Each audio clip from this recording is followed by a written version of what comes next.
Il y a des murs qui ne sont pas faits de pierre, mais de silence.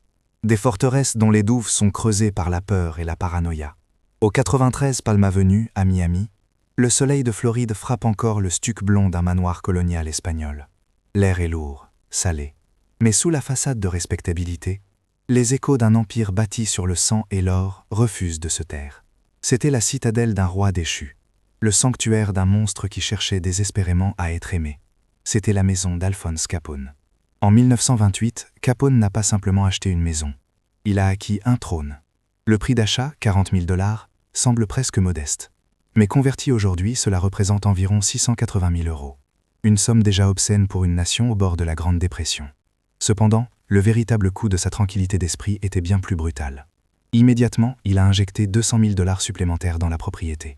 L'équivalent catastrophique de 3 400 000 € actuels. Pourquoi faire? Pour transformer un refuge en forteresse. Cet argent n'a pas seulement servi à construire la plus grande piscine privée de toute la Floride. Un monstre de 18 mètres sur 9 dont l'eau turquoise scintillait comme une insulte à la misère ambiante. Il a financé un mur en béton de 2 mètres de haut, des portails en fer massif et une guérite fortifiée, équipée de meurtrières pour ses tireurs. Chaque brique était un symbole. Chaque dollar dépensé était une déclaration. Pendant que le revenu annuel moyen d'une famille américaine s'effondrait à 1 368 $, le coût de la piscine de Capone à lui seul aurait pu nourrir plus de 100 familles pendant un an. Ce luxe insolent n'est pas né de rien. Il a été arraché aux rues froides et impitoyables de Chicago. Chaque fête somptueuse à Miami, chaque verre de champagne levé en compagnie de politiciens et de célébrités, était financé par un empire générant 100 millions de dollars par an. Un empire qui aujourd'hui pèserait 1 650 000 000 €. Mais ce n'était pas un empire de commerce, c'était un royaume de ruines, alimenté par l'extorsion, la prostitution, le jeu illégal, et une violence si méthodique qu'elle en devenait une science. L'or de Miami était trempé dans le sang de Chicago. Le manoir de Palm Island n'était pas une simple résidence secondaire, c'était un poste de commande stratégique, un refuge psychologique. La façade sur la baie de Biscayne offrait une vue imprégnable sur toute approche ennemie, par la mer ou par la terre. Un quai privé garantissait une voie de fuite rapide vers les Bahamas au Cuba, loin de la juridiction américaine. C'était le seul endroit au monde où le roi pouvait baisser la garde, le seul endroit où il se sentait intouchable. Mais la plus grande forteresse du monde est inutile lorsque la destruction est déjà à l'intérieur de ses murs. Capone avait bâti un rempart contre les balles de ses rivaux. Il n'avait rien prévu contre l'ennemi invisible qui rongeait déjà son esprit. Une malédiction microscopique contractée des années plus tôt, et qui, dans le silence de sa citadelle dorée, allait lentement le dévorer. Le monument à sa puissance allait devenir le tombeau de sa raison. Qu'est-ce qu'un empire, sinon une forteresse contre le monde? Des murs érigés pour repousser les ennemis, des douves creusées pour noyer les menaces. Mais l'histoire nous enseigne une leçon brutale. La forteresse la plus impénétrable est inutile lorsque la ruine est déjà à l'intérieur. Quand le roi lui-même est la malédiction qui s'apprête à tout dévorer. Au 93 Palm Avenue à Miami, le soleil se couchait autrefois sur des fêtes obscènes. Le son du champagne qui déborde se mêlait au rire des politiciens et des stars de cinéma. L'or des bijoux scintillait sous les palmiers, se reflétant dans les eaux turquoises de la plus grande piscine privée de Floride. C'était une citadelle de plaisir, un monument à la puissance d'un homme qui tenait Chicago dans sa main ensanglantée, et qui était venu acheter le soleil. Aujourd'hui, le silence règne à Palm Island. Le marbre est froid, même sous le soleil de Floride. Les échos des rires ont été remplacés par le murmure du vent dans les couloirs vides. Cette maison, qui a failli être rasée par les bulldozers, est devenue un fantôme de stuc blanc. Une coquille vide qui a été le témoin de complots, de paranoïa et de la lente descente aux enfers d'un esprit en décomposition. Ces murs ne protègent plus un roi, ils emprisonnent ses secrets. Cet empire, dont le manoir n'était que la couronne, générait une fortune catastrophique, 100 millions de dollars par an, à une époque où l'Amérique mourait de faim. Aujourd'hui, cela équivaudrait à 1 650 000 000 €, une montagne d'or construite sur un fleuve de sang.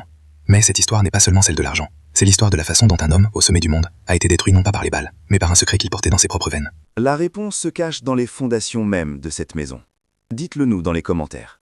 Avant le marbre de Miami, il y avait la crasse de Brooklyn. Avant l'or, il y avait la faim. Alphonse Capone n'est pas né monstre, il a été forgé.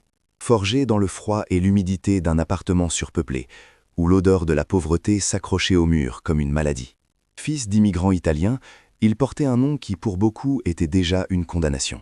Dans les rues de New York au tournant du siècle, être italien c'était être invisible, ou être une cible. Il n'y avait pas d'entre-deux. Le traumatisme de Capone ne fut pas un coup unique et brutal, ce fut une humiliation lente, quotidienne. Le mépris dans le regard des policiers irlandais, les portes qui se fermaient, la certitude que le travail honnête ne mènerait qu'à une tombe précoce et anonyme. L'école était un champ de bataille, la rue une université du crime. Il y a appris la seule leçon qui comptait. La violence n'est pas un péché, c'est un langage. Le seul que tout le monde, du simple commerçant au politicien corrompu, comprend et respecte. Chaque insulte, chaque privation, creusait en lui une dette de sang, une dette que le monde entier allait devoir payer. Le jeune Alphonse observait en silence, ses yeux absorbant la mécanique du pouvoir dans sa forme la plus pure. Il voyait que la peur était une monnaie plus stable que le dollar. Et il a juré, dans le silence de sa propre ambition naissante, qu'un jour, le monde entier tremblerait en entendant son nom. Il ne voulait pas simplement survivre, il voulait régner. Le point de bascule n'a pas été un éclair, mais une cicatrice. Une lame de rasoir qui lui a ouvert la joue dans un bar sordide, après une remarque déplacée à la sœur d'un autre gangster. Cette coupure, qui lui vaudra le surnom qu'il haïssait, fut une révélation brutale. La douleur était temporaire, mais l'humiliation était une marque indélébile. Ce jour-là, il a compris que la politesse était une faiblesse, et que le respect ne se demandait pas, il s'arrachait. En rejoignant le gang des 5 Points, il n'a pas seulement trouvé une nouvelle famille, il a signé un contrat avec les ténèbres. Il ne serait plus jamais la victime, il serait le prédateur. Chicago fut son véritable champ de bataille. Appelé par son mentor, Johnny Torrio, Capone a découvert un terrain de jeu à sa mesure, une ville entière assoiffée d'alcool, paralysée par la corruption et prête à être conquise. La prohibition n'était pas une loi, c'était une opportunité commerciale catastrophique. Capone l'a saisie avec une efficacité terrifiante. Il n'était pas un simple gangster, il était un visionnaire de la ruine. Il a organisé le chaos, transformant des gangs de rue en une armée disciplinée, une entreprise du crime. Son ascension fut fulgurante, une traînée de sang et d'or à travers les rues de la ville.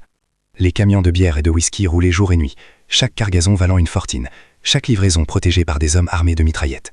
Les profits étaient obscènes, s'accumulant plus vite qu'ils ne pouvaient les blanchir. Bientôt, son empire s'étendait des distilleries clandestines aux maisons closes, des casinos secrets aux syndicats. Il tenait les juges, les policiers et les politiciens dans la paume de sa main ensanglantée. L'empire générait des millions, mais chaque dollar était taché. Chaque brique de son pouvoir était cimentée par la peur. Il a transformé la violence en une science, l'extorsion en un modèle économique. Les rivaux qui ne se pliaient pas étaient effacés, leurs corps abandonnés dans des fossés comme de simples déchets. Chicago est devenu sa propriété personnelle, un royaume où sa parole était loi et où la mort était la seule sentence pour la déloyauté. La première grande transgression, le moment où l'âme d'Alphonse Capone s'est définitivement fracturée, ne fut pas un meurtre spectaculaire. Ce fut un acte de trahison calculé et froid. L'assassinat de son propre patron, Dion O'Banion, un rival qui était aussi un ami. En orchestrant sa mort sous prétexte d'acheter des fleurs dans sa boutique, Capone a prouvé qu'il n'y avait plus de retour en arrière possible. L'amitié, la loyauté, l'honneur, tout cela n'était que des faiblesses à exploiter. Il n'y avait plus que l'ambition, pure et dévorante. Le jeune garçon de Brooklyn était mort depuis longtemps. À sa place se tenait un roi, et son trône était bâti sur un cimetière.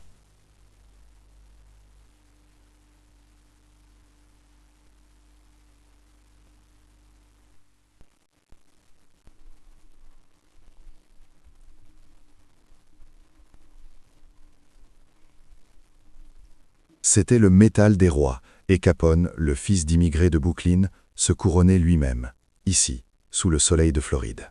La construction n'était pas un acte de création, mais de fortification. Chaque brique posée dans le mur d'enceinte de 2 mètres de haut était une insulte au monde extérieur. Chaque barreau des portails en fer massif était un droit d'honneur tendu à la justice. La guérite, avec ses meurtrières discrètes, n'était pas destinée à un simple gardien. C'était un nid de mitrailleuses, une promesse de mort pour quiconque oserait franchir le seuil sans y être invité. L'architecture de la peur avait trouvé sa cathédrale. Entrons, poussons les lourdes portes en bois qui étouffent le bruit du monde. Le grand hall vous accueille, non pas avec chaleur, mais avec un silence de marbre. Vos pas claquent, un écho solitaire dans un espace conçu pour des foules. L'air est frais, immobile, comme si le temps lui-même retenait son souffle. Il n'y a pas d'odeur de maison, seulement le parfum minéral de la pierre et le relent subtil de l'argent et de la paranoïa. Les salons de réception sont des cavernes de luxe. Des tapis persans étouffent les secrets sur le sol. Des chandeliers de cristal pendent comme des constellations gelées. C'est ici que les pactes étaient scellés, que les juges étaient achetés et que les carrières politiques étaient faites ou défaites sur un simple hochement de tête de Capone. Chaque objet d'art, chaque sculpture, a été acheté pour son prix, pas pour son âme. C'était une collection de pouvoir, pas de beauté. Puis, il y a la piscine. Ce monstre turquoise de 18 mètres sur 9, une oasis obscène au milieu de la Grande Dépression. Son eau, maintenue à une température parfaite, scintillait comme un trésor liquide. C'était le cœur battant de la forteresse, le lieu où Capone, en maillot de bain, pouvait se montrer presque humain, entouré de sa cour. Mais même ici, l'eau ne pouvait laver le sang de ses mains. Elle ne faisait que le refléter, le diluer dans un bleu insolent. Dehors, le jardin était une jungle méticuleusement contrôlée. Des palmiers importés se balançaient au-dessus de pelouses parfaites, entretenues par des armées de jardiniers qui travaillaient en silence, les yeux baissés. Depuis le quai privé, le regard de Capone pouvait balayer la baie de Biscayne. Il ne voyait pas un paysage, mais un échiquier. Chaque bateau à l'horizon était une menace potentielle, chaque vague impossible assaut. Le paradis était son mirador. La vie dans la forteresse était une performance constante. Les fêtes étaient légendaires, le champagne coulait à flot, l'orchestre de jazz jouait jusqu'à l'aube. Des stars de cinéma, des sénateurs, des chefs d'entreprise se pressaient pour serrer la main de leur hôte, ignorant ou feignant d'ignorer que cette main avait signé des ordres de mort quelques heures plus tôt. C'était une danse macabre de complicité, où le glamour servait de linceul à la brutalité. Le personnel, nombreux et invisible, glissait dans les couloirs comme des fantômes. Ils entendaient tout, ne disaient rien. Leur silence était acheté, leur loyauté garantie par la peur. Servir un repas à Al Capone, c'était servir un dieu imprévisible, capable de la plus grande générosité comme de la plus terrifiante des colères. Chaque jour passé dans cette maison était une survie, un pari sur l'humeur du roi. Mais derrière le faste se cachait le véritable cœur de la machine. Le sous-sol de la maison n'était pas qu'une simple cave à vin. Des rumeurs persistantes parlaient de pièces inorisées, de murs renforcés. Des lieux où les affaires de l'outfit ne se discutaient pas seulement, mais se réglaient. Loin des regards, le sang pouvait couler sur le béton sans tacher le marbre italien à l'étage. Ce n'était pas une forteresse conçue uniquement pour repousser les assauts physiques. C'était un bunker de communication. Des lignes téléphoniques sécurisées, peut-être même des radios clandestines, reliaient directement le soleil de Miami aux abattoirs de Chicago. C'est ici, dans le confort d'un fauteuil en cuir, un verre à la main, que Capone a probablement donné l'ordre le plus infâme de sa carrière. Le massacre de la Saint-Valentin. Un meurtre de masse orchestré à 2000 km de distance. Il n'y avait pas de salle de torture évidente, pas de donjon midi-front. L'horreur était plus subtile, plus moderne. Elle résidait dans un bureau dont les âmes avaient entendu des plans de meurtre si froides qu'ils en devenaient administratifs. Elle se cachait dans un coffre-fort dont le contenu aurait pu faire tomber le gouvernement. Le véritable sous-monde n'était pas physique. Il était dans le silence calculé, dans la planification méthodique de la ruine. Tandis que Capone dépensait l'équivalent de 3 400 000 € pour sa piscine et ses murs, le revenu annuel d'une famille américaine s'est effondré à 1368 $. Le coût de sa seule piscine aurait pu nourrir plus de 100 familles pendant une année. Des familles dont les pères, parfois, gisaient au fond d'une rivière à Chicago, les pieds coulés dans le ciment, pour avoir défié son empire. Chaque coupe de champagne levée à Palm Island était payée par la bière frelatée qui empoisonnait les pauvres. Chaque bijou brillant au cou d'une starlette était financé par les larmes d'une prostituée exploitée. Le contraste n'était pas seulement moral, il était mathématique, brutal. L'or de la forteresse était un alliage, forgé dans un creuset où se mêlaient la peur, la misère et le sang des innocents. L'erreur fatale ne fut pas un acte de passion, mais un calcul glacial exécuté à 2000 km de distance. Le 14 février 1929, depuis le confort de sa forteresse de Miami, Capone a donné l'ordre, le massacre de la Saint-Valentin. 7 hommes, rivaux de son empire, abattus contre un mur de garage à Chicago. La brutalité de l'acte, sa précision militaire, a provoqué une onde de choc catastrophique à travers l'Amérique. Ce n'était plus une guerre de gang, c'était une déclaration de guerre à la société elle-même. Et la société, pour la première fois, a décidé de répondre. Le siège de la forteresse n'a pas commencé par des voitures blindées ou des rafales de mitraillettes. Il a commencé dans le silence d'un bureau poussiéreux, avec un homme du nom de Frank J. Wilson, un comptable, l'ennemi que Capone n'avait jamais anticipé. Tandis que le roi se prélassait au bord de sa piscine, Wilson épluchait des registres, suivait des pistes de papier, traquant non pas le sang, mais l'or. À l'intérieur du manoir de Palm Island, une nouvelle atmosphère s'installait. La paranoïa, autrefois dirigée contre les rivaux, se tournait vers l'intérieur. Chaque serviteur devenait un espion potentiel, chaque appel téléphonique une possible trahison. Les murs n'étaient plus une protection, ils étaient devenus les parois d'une cage. La malédiction de Capone était son arrogance. Il croyait que son empire de 1 650 000 000 € le rendait intouchable, que le silence de ses complices pouvait être acheté éternellement. Il sous-estimait la patience froide de la bureaucratie. L'État ne pouvait pas prouver les meurtres, mais il pouvait prouver un simple fait, presque insultant dans sa banalité. Alphonse Capone, le roi de Chicago, ne payait pas ses impôts. La ruine n'allait pas venir d'une balle, mais d'une ligne dans un grand livre de comptes. Le moment de l'effondrement ne fut pas le fracas d'une porte défoncée, mais le murmure d'un verdict dans une salle d'audience. Capone, confiant, avait tenté de corrompre le jury, comme il l'avait toujours fait. Mais le juge, dans un coup de théâtre, a échangé les jurys au dernier moment. Le visage de Capone, lorsqu'il a compris, n'a pas montré de la peur, mais une incrédulité profonde. Le langage de la violence et de l'or était inutile ici. Le marteau du juge est tombé, un saut sec et final, plus puissant que toutes les mitraillettes de son armée. 11 ans de prison. L'Empire s'est écroulé, non pas dans une explosion, mais dans le silence assourdissant d'une justice implacable. La chute fut instantanée et brutale. Le roi, dépouillé de sa couronne, fut envoyé à Atlanta, puis à la forteresse ultime, Alcatraz. Là, il n'était plus Al Capone, l'empereur. Il était le prisonnier AZ-85.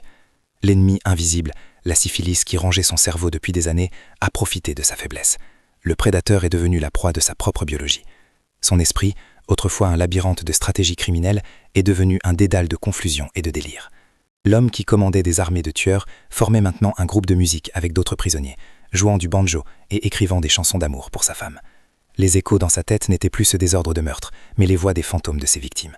Il criait après des hommes qui n'étaient pas là, hantés, disait-il, par l'esprit d'un des hommes du massacre de la Saint-Valentin. La forteresse de son crâne était prise d'assaut de l'intérieur. Le pillage de l'Empire fut mené non pas par des foules en colère, mais par des agents du fisc en costume gris. Ses biens furent saisis, ses comptes gelés, ses entreprises démantelées. Le flux d'or qui irriguait Miami depuis Chicago s'est tari. Le manoir de Palm Island, autrefois le cœur vibrant du pouvoir, est devenu un mausolée silencieux, entretenu par une femme et un fils terrifiés, attendant le retour d'un fantôme. Libéré en 1939, il n'était plus un homme, mais la ruine d'un homme. Il est retourné à sa forteresse de Floride, le seul endroit qui lui restait. Mais il n'en était plus le maître, il en était le prisonnier. Les murs qu'il avait érigés pour se protéger du monde servaient désormais à contenir sa propre folie, à cacher au monde la déchéance pathétique du grand Al Capone. Il passait ses journées à pêcher dans sa piscine, à converser avec des spectres que lui seul pouvait voir. Le monument à sa puissance était devenu le tombeau vivant de sa raison. Il est mort là, en 1947, non pas d'une balle, mais d'une attaque cérébrale, un dernier court-circuit dans un esprit déjà dévasté. Le silence final est tombé sur le 9-3 Palm Avenue.